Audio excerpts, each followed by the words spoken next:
Welcome back to Platt365. This is an exciting time for us. We have passed our residential exception in Pierce County. So we have been asked quite a bit from you guys, what does that mean? Because we've been so focused on getting this.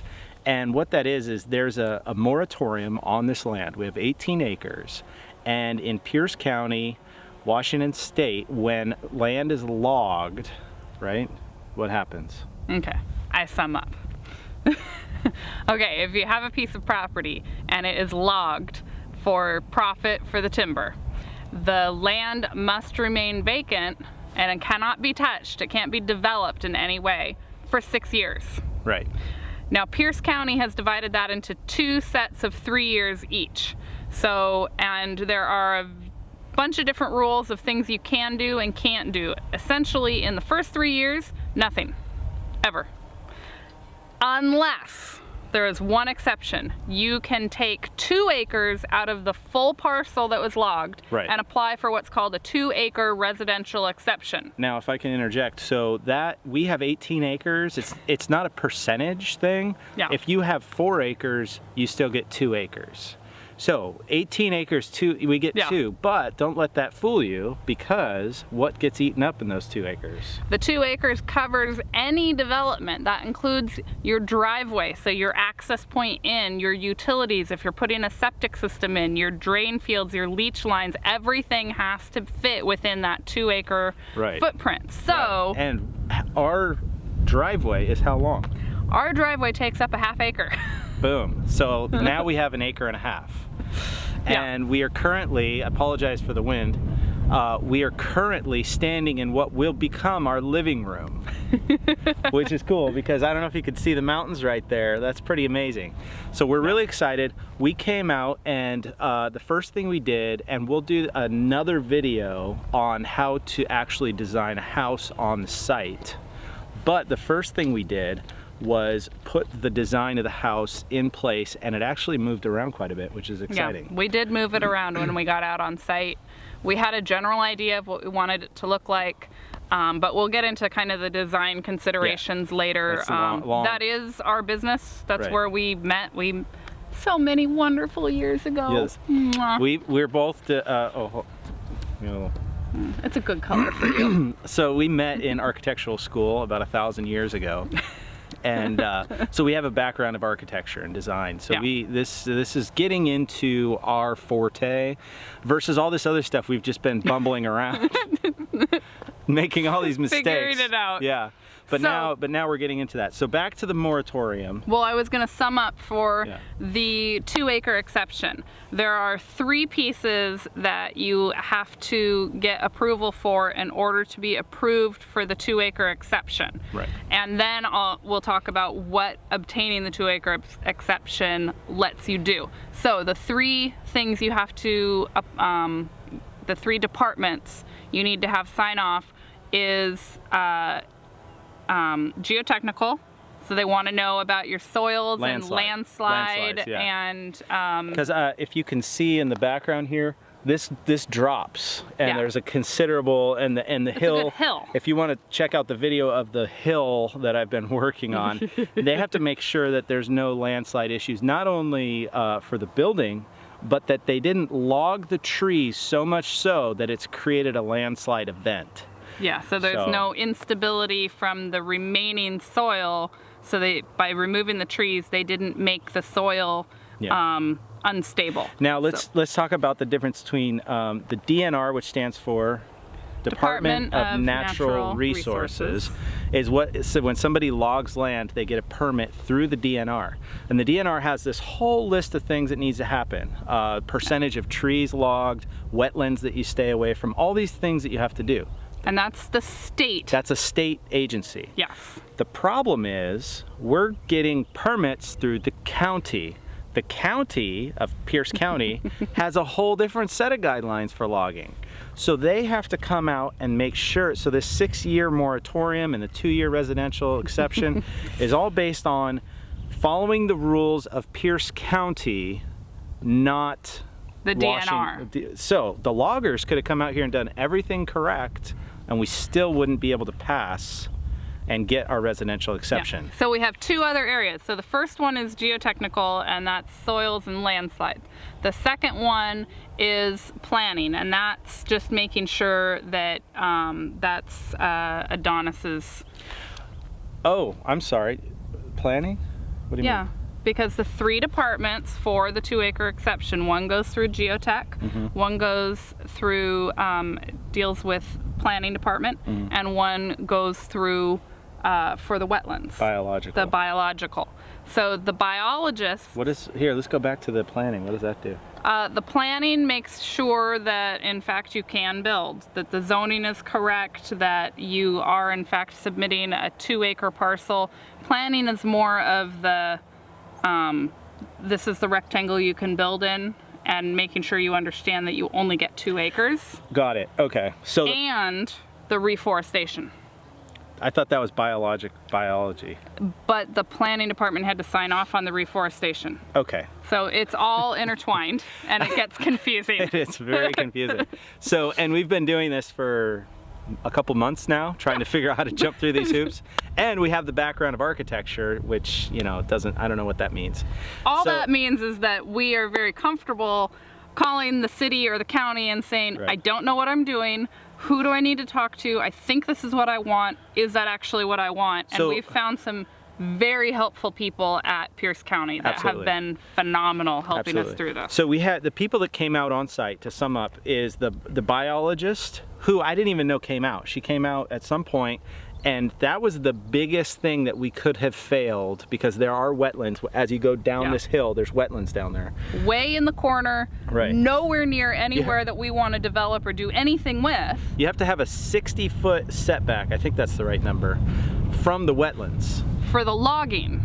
Right. And if the loggers went too close to the wetlands, then you can't do anything. Then you're done. Well, sort of. Then you get into what's called remediation, which is just a fancy word that says fixing the problem. And then if you've logged inside the wetlands, you can, plant some trees and bushes and stuff to fix that problem. But the new rule, which is we're one of the first people to come out on this rule, the new rule says, if you break that rule, if the word remediation is involved anywhere inside this, you are then kicked into the second 3 years. So first 3 years, second 3 years. The first 3 years, nothing, no residential exception.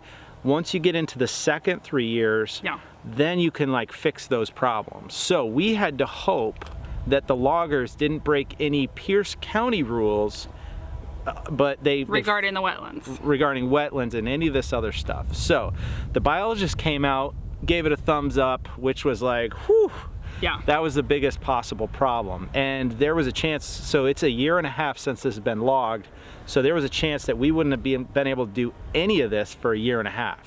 So we're super excited that we can start now. And we did a considerable amount of research beforehand and tried to determine where the edge of the wetlands were, where the edge of the logging was. So we did our best to make sure that it was approved, but we are not experts in those fields, and so we're as far as we can tell, we're fine. I had 10 days to do my due diligence. So 10 days to determine if all these crazy rules were followed or not. And I was I think I told you it was 85, 90% sure we're good, but there is a chance. So we're good now, everything's moving forward. That being said, what does that mean for us? Okay, so now we have a 2-acre exception. The 2-acre exception gives you the permission, it grants permission for you to pull permits for development within those 2 acres on your piece of land. So and you get to start with getting power, water, septic system, or sewer service, whatever you need to do. Now you have the right to start those permit processes. So getting a 2-acre exception does not give you permission to build anything. Right. It gives you permission to apply for permits to build stuff. You get to, anything you need to do to pull permits is the rule. Yeah. So obviously building a house, well, a septic, power, all that stuff, it requires permits, and that's what we need. Yeah. So Lisa put together a site plan with a rectangle, obviously, and we'll get to how to design a house around a site plan when you have all these problems, or every problem has a solution when it comes to design. It just comes to, there's a whole bunch of different things you have to deal with. For us, we're on a hill, so that's why we had to make sure the driveway met a certain percentage grade. That has to do with the fire department access, because we're on an 18-acre parcel. We're building in the middle of the parcel, so we are a certain distance away from our access road. Right. Therefore, that kicks us into a fire department turnaround that has to be in our acre parcel. We have to have certain water service. We have to have certain things. So power and all that. So and we'll get to that in the next video. What we wanted to talk about in this video was what is a residential exception? Why are we so excited to get this? One of the reasons why this property was less money than other properties is because of this kind of thing. Yeah. That the risk we took, that we possibly wouldn't be able to get the residential exception. Yeah. So we're really excited about that. By the way, welcome to our living room. If I haven't mentioned this already, this is our living room. With the nice mountains in the background. It's beautiful. So we did take a calculated risk. It was quite calculated. We did do a lot of research that was more than just those 10 days. We did a lot of research before the 10 days. We found out about all this before, and then once we found this property, we realized the things that we had to look for. So part of the I don't want to say issue, but one of the concerns with this property is that Pierce County changed all of the rules for residential exceptions in November of 2019. Yeah, so we're like the first. One of the very first properties to go through this process and be subject to the new rules. So there's been a lot of people that we've talked to that are like, oh, why don't you just do this and do that? Well, those rules no longer apply. Those options are no longer available to us. Right, but the county has been awesome in that they're walking us through all this, and they're just a phone call away. They've been really responsive. Obviously, we have this thing going on. I don't know if you've heard about it. It's called the coronavirus. It's kind of annoying because, well, first off, people are sick, and that's a horrible thing. Yes. But it's also really hard to get permits. It's hard. You can't go to the county. You can't, so everything's had to be remote. But they've been really responsive with phone calls. Permitting, as far as having people come out and inspecting that you're doing things correct, is completely on hold. They've said at the moment the earliest they will even think about scheduling inspections is June 1st.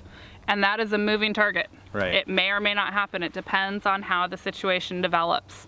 We'll see. Yeah, and as far as all the hoops we've had to jump through for all the utilities and why we situated the house on the site where we did, we'll talk about that on the next video. Yeah. So a couple other cool things just about being in our living room.